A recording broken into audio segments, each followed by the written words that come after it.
আমার মুখটা ইঁদুরের মতো বলে আমাকে শুনতে হচ্ছে আমি ইঁদুর মুখী। আমাকে শুনতে হচ্ছে যে আমি ইঁদুর মুখী, আমার মুখটা ইঁদুরের মতো বলে। কেন? কেন আমি এটা শুনবো? কেন? হ্যাঁ আমি ইঁদুর মুখী, তাই বলে এইভাবে বলতে হবে? এইভাবে সবার সামনে বলতে হবে যে আমি ইঁদুর মুখী?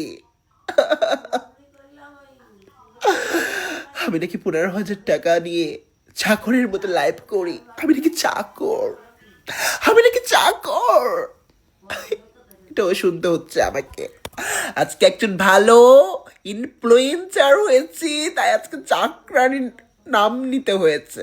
এর থেকে ভালো আমি বাসা বাড়িতে কাজ করতাম, তারপরও রেসপেক্ট পেতাম। রেসপেক্ট পাচ্ছি না। জানেন আমার স্বামী একজন নামকরা তবলাবাদক, বিশ্ববিখ্যাত তবলাবাদক। তাই আজকে আমাকে শুনতে হয় আমি নাকি তবলাবাদকের বউ। আমার হাজবেন্ড নাকি ভালো তবলা বাজাইতে পারে, আবার কেউ কেউ বলে যে পারে না। এটাও শুনতে হচ্ছে। কেন? কেন? কেন শুনতে হচ্ছে আমাকে এমন কথা?